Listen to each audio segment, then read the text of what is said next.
नमस्कार दोस्तों, आपका स्वागत है आपके अपने channel AN life changing story पर। आज मैं आपको लेकर चलने वाला हूं एक रहस्यमयी सफर पर, जहां वेताल की एक ऐसी कथा सुनने को मिलेगी जो न केवल रहस्य और रोमांच से भरी हुई है, बल्कि आपके दिमाग को झकझोर कर रख देगी। यह कहानी है एक राजा की जिसने अपने साहस, धैर्य और निष्ठा से असंभव को संभव कर दिखाया। इस वीडियो को अंत तक जरूर देखें, क्योंकि जो आप जानने वाले हैं वह अद्भुत है, रहस्यमयी है और सोचने पर मजबूर कर देगा। तो चलिए इस रहस्यमयी कथा को शुरू करते हैं। वह रात किसी राक्षसी के समान थी। शमशान में जलती हुई चिताएं मानो उस राक्षसी के आंखों के समान डरावनी थी। ऐसी ही एक भयावह रात में राजा विक्रमादित्य फिर से शीशपा वृक्ष के नीचे पहुंचे। उन्होंने बेताल को नीचे उतारा, उसे कंधे पर लादा और मौन भाव से अपने गंतव्य की ओर चल पड़े। कुछ ही दूर आगे चलने पर बेताल ने हंसते हुए राजा विक्रमादित्य से कहा, राजन, तुम सचमुच धैर्यवान हो, पर बार बार की इस यात्रा से मैं ऊब चुका हूँ। इसलिए मैं तुम्हें इस बार एक महाप्रश्न सुनाने वाला हूँ। वह दक्षिण पथ में धर्म नाम का राजा राज्य करता था, जो बड़ा ही धर्मात्मा और सद्गुणी था। उसकी पत्नी चंद्रावती और पुत्री लावण्यवती अपनी सुंदरता और बुद्धिमत्ता के लिए प्रसिद्ध थीं।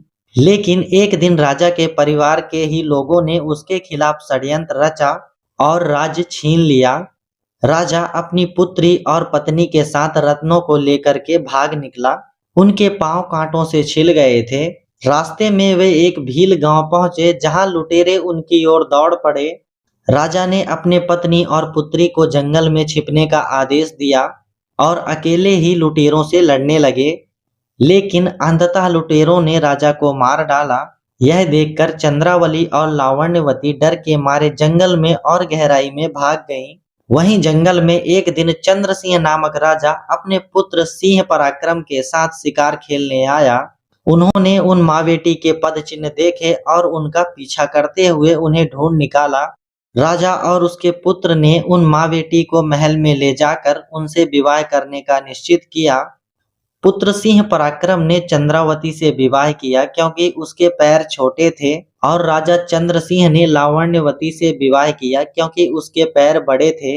इस विचित्र विवाह के कारण माँ बेटी का रिश्ता बदल गया। चंद्रावती अपने ही बेटी की बहू बन गई। समय के साथ उन दोनों के संतानें हुई और उनके आपसी रिश्ते और उलझ गए।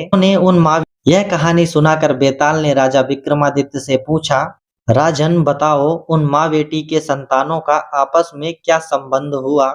राजा ने बहुत विचार किया, लेकिन इस महाप्रश्न का उत्तर नहीं दे सके।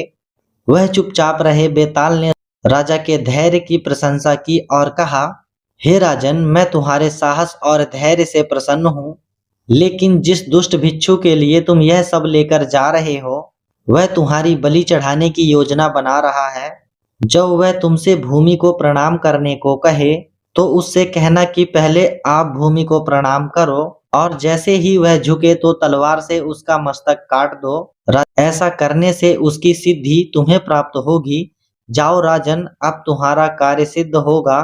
इतना कहकर बेताल राजा के कंधे से उड़। राजा विक्रमादित्य ने उस सब को लेकर वट वृक्ष की ओर प्रस्थान किया। दोस्तों, यह कथा सिर्फ एक कहानी नहीं है, यह हमें सिखाती है कि जीवन में धैर्य और साहस ही सफलता की कुंजी है। राजा विक्रमादित्य ने अपने धैर्य और निष्ठा से बेताल को जीत लिया। यह कहानी हमें यह भी सिखाती है कि कठिनाइयों में घबराने की बजाय उसका सामना करना चाहिए, क्योंकि सच्चा वीर वही है जो हर परिस्थिति में अड़िग रहता है।